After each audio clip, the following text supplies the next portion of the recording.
Hello, ladies and gentlemen. I am Valeria and this is the Off-Road Range. In this video, I would like to explain briefly my position about the functioning of the modern global financial system, express burning questions about financial regulation by organizations, about the inability of the market to self-regulate, about the lack of democratic control over our finances, and I would like to talk how to solve these problems.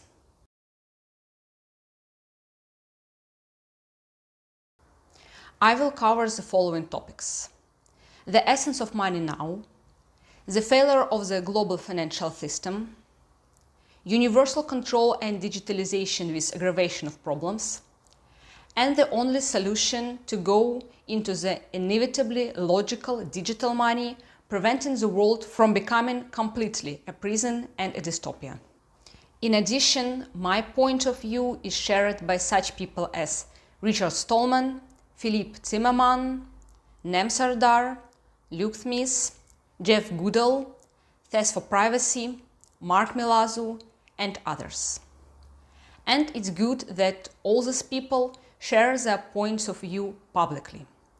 You can also find videos of their performance on YouTube or other platforms. I want to contribute into the publicity of this important issue in the world as well.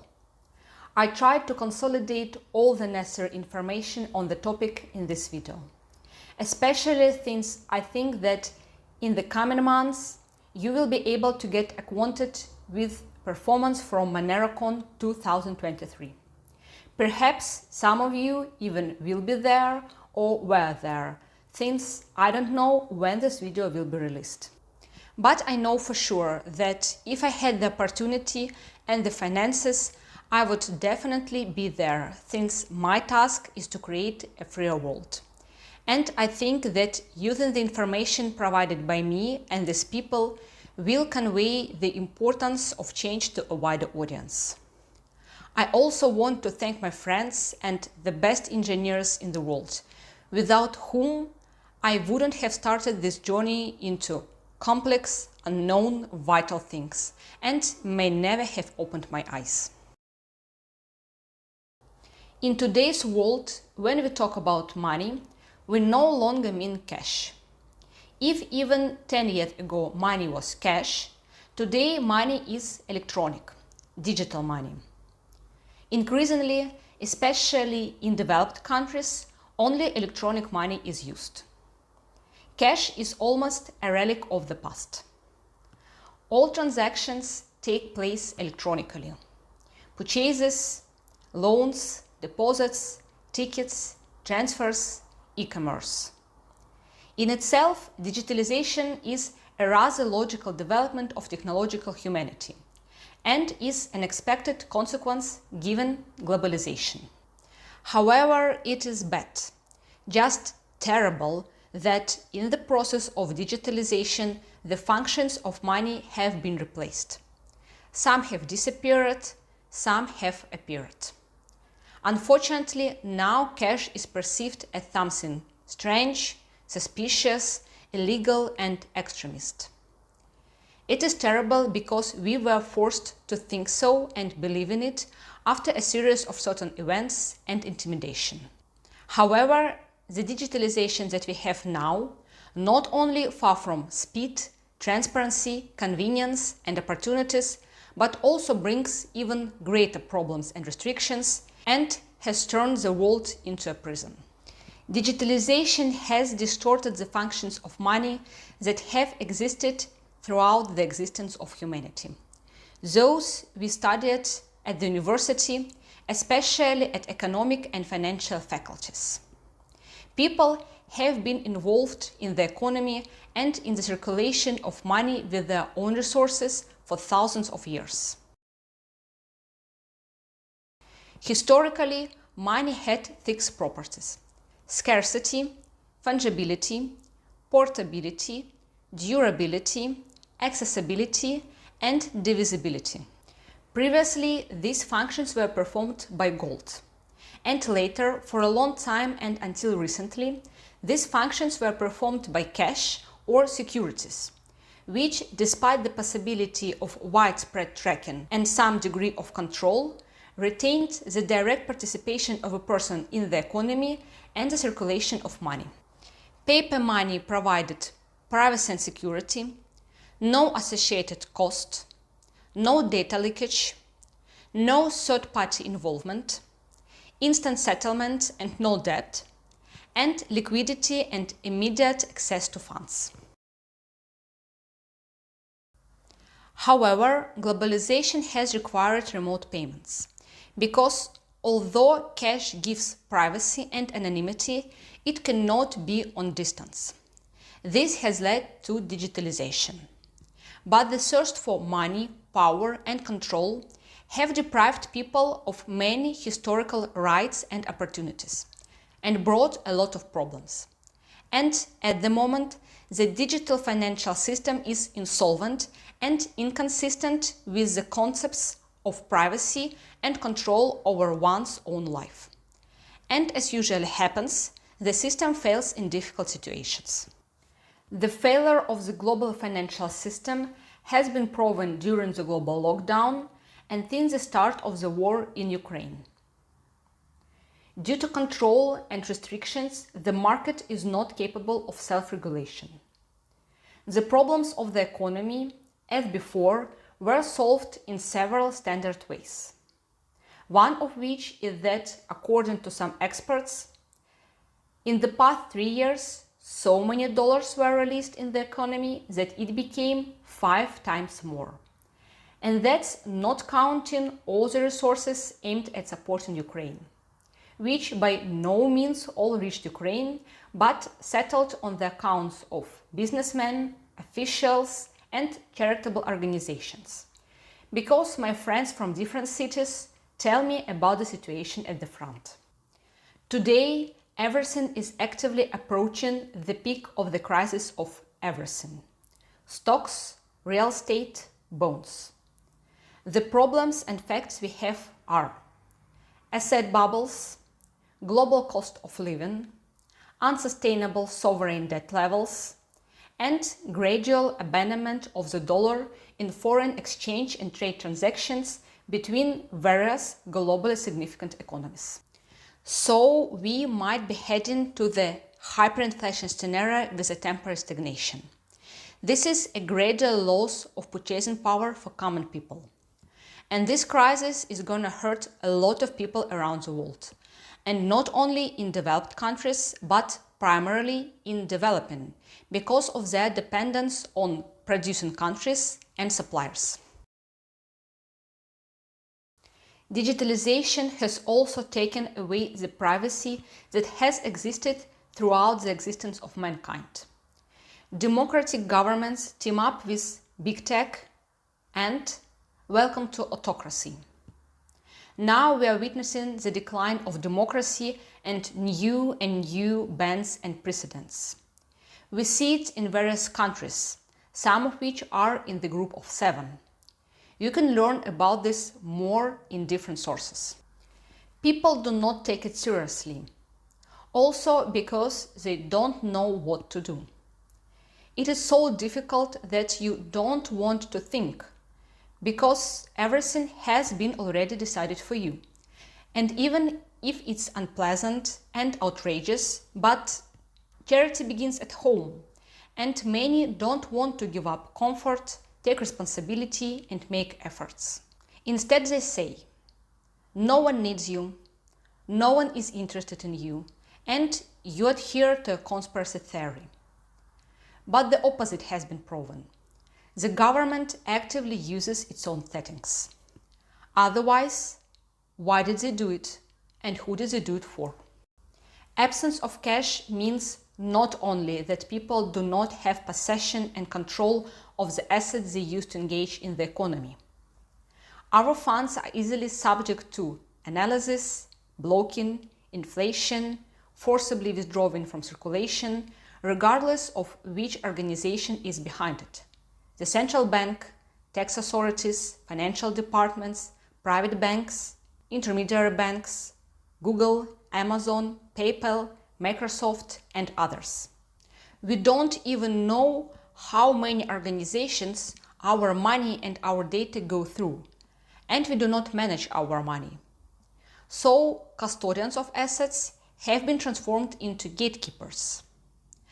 Our payments are declined for no reason, or we are not able to buy something because that money allegedly are not ours and we need to ask permission. That's a problem. We want to do what we want and not ask anyone's permission. If something doesn't work, then it either must be changed or it must be got rid of it. And if this something clings to its place with all its might, wants power and control over everything, and doesn't listen to others, then it is all the more necessary to get rid of it, like a parasite, fungus, a cancer. And I think that if someone criticizes something, then it is necessary to offer an alternative and work on a plan for the development and implementation of this idea. To start with, the financial system must be based on free software. Open source fixes financial surveillance. For example, when making transactions through PayPal, the data passes through around 5,000 different proprietary systems. I talked about open source software in the video number 7 about information security. I talked there about the lack of privacy due to widespread control and how this can be minimized and tried to overcome. In addition, general web encryption should be implemented, with which there are no problems at the moment. But if we are talking about the path to autocracy, then there is a risk of prohibiting its use. Furthermore, we must use decentralized exchange. Decentralization solves many problems. They are a change in the rules without the approval of the changes by people and the protection of users by privacy by design. Decentralization means lower hacking risk, faster work and lower fees than centralized exchanges, less vulnerability upon a hack, truly censorship resistant, open source code, users control private keys at all times, and it is QSC free. If you didn't know, we now have very serious privacy and security problems because the measures that are allegedly supposed to prevent money laundering and terrorist financing do not work at all. As it is known, less than 1% of illegal operations involving liquid assets from the point of view of the banking system is prevented. Unfortunately, anti-money laundering systems and countering the financing of terrorism systems are more effective in combating transactions of ordinary people and transactions made to non-profit international charitable organizations and social initiatives. We need non-custodial wallets, and we need wallets not to be identifiable. If you issue digital wallets and require registration, then they can be recognized. They can be profiled. Profiling consumers is the problem since this is tracking of consumer spending habits. And if individuals can be measured, they can be managed. If they can be managed, they can be owned. Also, such structure can be hacked at all levels. Transactions shall be without revealing metadata, without linking them to identities. Assets should be unforgeable, stateful, and oblivious, as it would be if people spent cash. What can meet all these requirements? Cryptocurrency. But not every cryptocurrency is suitable for this. Cryptocurrency is a kind of digital money that works in a fully automatic mode, and its functions depend on what developers put in there and what scenarios they have provided.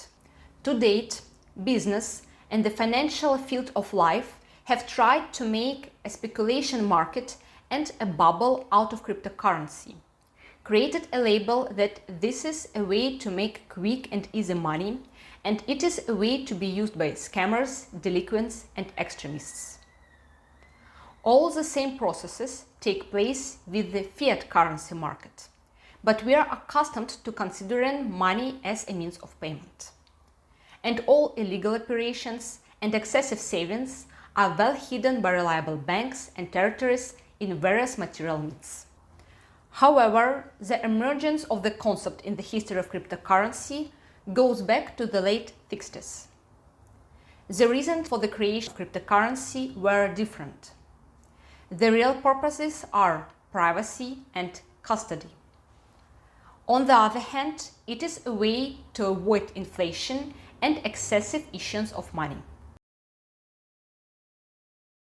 The first well-known and most popular cryptocurrency is Bitcoin. But Bitcoin is not money at all, in the sense that it implements the functions of money.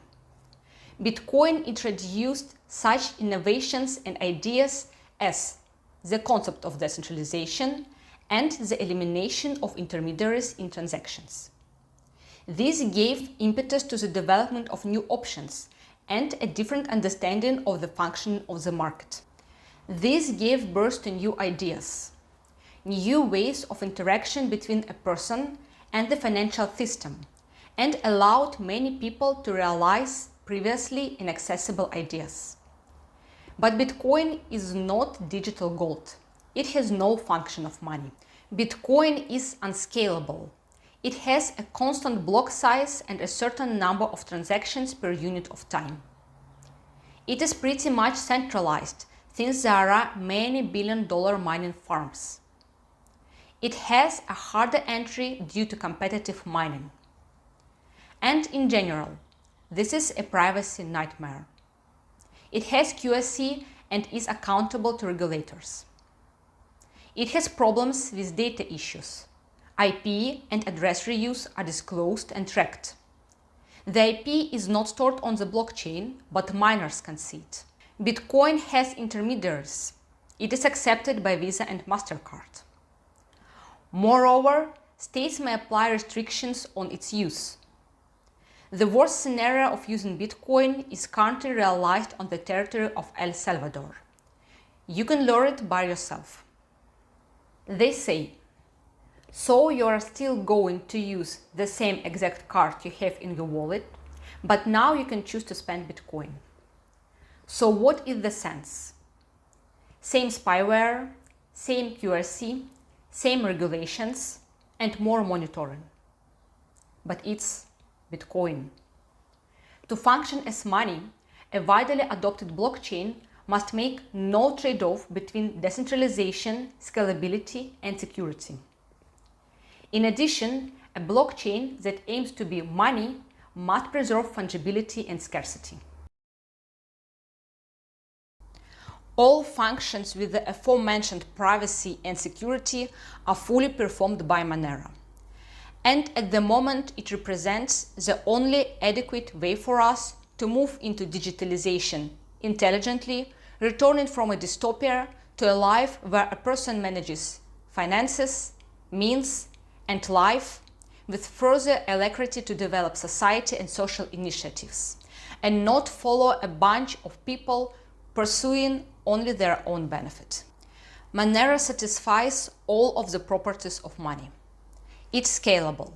It has a dynamic block size for emission and scalability.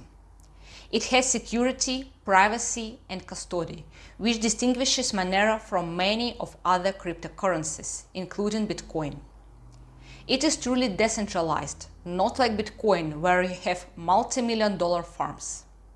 Moreover, every one of us can mine Monero at home at a CPU. By the way, that's exactly what was Satoshi's dream. Monero satisfies fungibility and scarcity unlike Bitcoin. It has functions to hide at the level of the protocol used such important information as IP and the presence of a certain amount of funds on the wallet. In a cash, the seller and the buyer are the only two parties that need to know what was purchased and what was sold, what was transacted. Monero maintains it to this day. The developers of Monero took into account many subtle points of contention, such as the possibility of sanctions, so Monero cannot be used to circumvent sanctions. support of the platform by users after the end of mining through tail emission, minimization of carbon footprint through the energy of nature.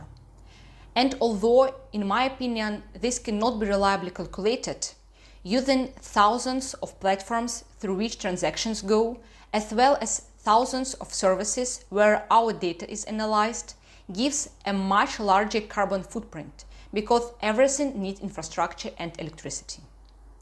In addition, it is possible to find a way to communicate with regulators so that there is a flexible model that would support democratic trends in society without tightening control.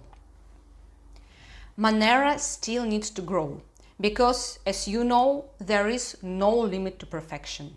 And I do not exclude the possibility that issues may arise that need to be addressed. But at the moment, it is already a living, working cryptocurrency that provides all the functions of money. And it is definitely better than Bitcoin. Now we are witnessing the decline of democracy and more prohibitions and restrictions. A crisis is developing all over the world that will affect each of us very strongly if we do not work on it. Savings are getting diluted every single day we leave them in the bank. Cost of living increase beyond what we have ever seen. Inflation allows to forget mistakes for a while.